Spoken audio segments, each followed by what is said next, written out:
Baghdad کے چوک میں مزدور بیٹھے ہوتے تھے. میری ان مزدوروں میں سے ایک نوجوان بچے پہ نظر پڑی. بڑا کمزور سا وجود تھا لیکن چہرے پر عبادت کا نشان تھا. ماتھا بتاتا تھا کہ نماز کا بڑا خیال رکھتا ہے. میں اس کے قریب گیا. چہرے بھی بڑا کچھ بتاتے ہیں نا, چہروں میں بھی بڑی رانائی ہوتی. فرماتے ہیں میں قریب گیا. میں نے اس کو کہا بیٹے مزدوری کرو گے؟ تو کہنے لگا مزدوروں میں بیٹھا ہوں تو مزدوری کے لیے تو بیٹھا ہوں. تو میں نے کہا کہ چلو پھر. کہنے لگا نہیں میری کچھ شرط ہے. میں نے کہا بتاؤ. کہنے لگا پہلی شرط یہ ہے کہ لوگ 4 دینار دیہڑی لیتے ہیں, میں 3 دینار. میں نے کہا یار بل تو بڑی بہترین ہے, باقی بھی اس طرح کی رکھ لیں. اس نے کہا حضور دوسری شرط یہ ہے کہ میں آپ کی مکمل بات مانوں گا لیکن جب اذان ہو جائے گی پھر آپ کی نہیں سنوں گا. تیسری بات اس نے یہ کی کہ حضور میں آپ کے گھر میں کام کروں گا پر آپ کے کسی سوال کا جواب نہیں دوں گا. کہتے میں نے کہا یار تو بڑا عجیب ہے, شرطیں تو مالکوں کی ہوتی ہیں. کہنے لگا جی بہرحال میں شرطیں لگا کے جاتا ہوں. فرماتے ہیں میں اسے گھر لیا. کام میں نے اس کو بتایا تو جو کام مزدور سارے دن میں کرتا ہے نا اس نے 2 گھنٹے میں کیا.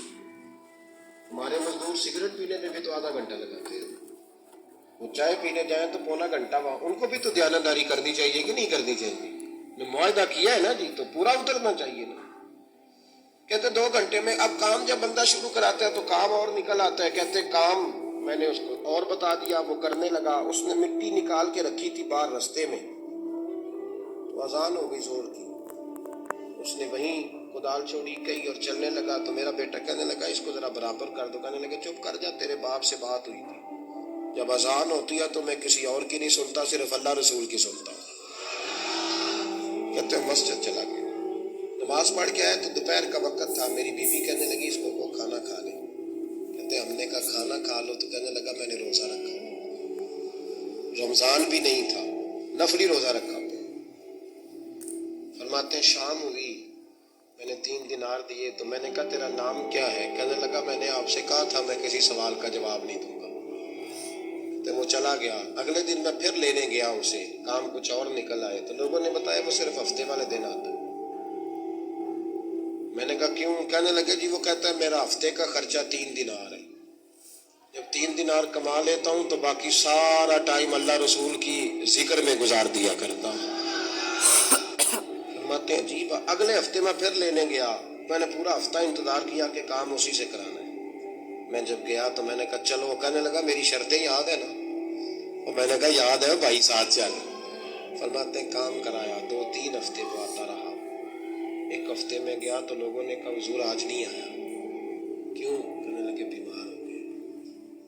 کہاں گھر ہے؟ کہنے لگے بغداد کے قبرستان کے پیچھے جو کچی آبادی ہے اس میں رہتا ہے. فرماتے میں گیا, دروازے پہ دستک دی تو کہنے لگا حضور آپ ہیں؟ دروازہ کھولا ہے, آ جائیے. فرماتے میں اندر گیا تو میں نے کہا تمہیں کیسے پتا چلا میں آیا ہوں؟ کہنے لگا حضور اللہ والے ہو, آپ نہیں آنا تھا, ورنہ امیر تو غریبوں کا پتہ لینے کوئی نہیں آتے. کہتے میں قریب گیا تو کہنے لگا میں آپ کا انتظار کر رہا تھا. تیز بخار ہے, تپ رہا. جیب سے کچھ پیسے نکالے. کہنے لگا یہ پیسے رکھ لیں. ایک انگوٹھی نکالی. کہنے لگا حضور آج رات کو میرا انتقال ہو جائے, ان پیسوں کا کفن خرید کے صبح جنازہ پڑھ کے مجھے دفن کر دینا, اور جب دفن کرو تو یہ انگوٹھی لے کے عصر کے بعد ہارون رشید کے پاس جانا. آپ اسے کہنا میں نے ملنا ہے پر وہ آپ کو ٹائم نہیں دے گا. آپ اس کو آواز دیجیے گا کہ تیری ایک امانت ہے میرے پاس.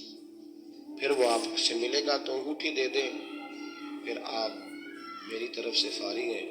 حضرت فرمانے لگے تیرا نام؟ اور کہنے لگا حضور وقت تھوڑا ہے, آج رات میں نے جانا ہے, بڑی لمبی معافی مانگنی ہے رب کریم سے, اگر مناسب سمجھے تو مجھے اپنے رب سے تنہائی کر دے.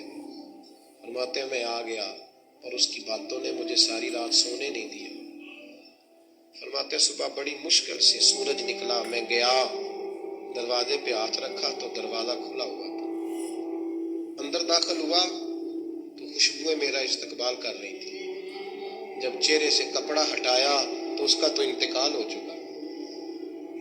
ہو چکا, ایسے جیسے کسی کا دیدار کر کے سوئے,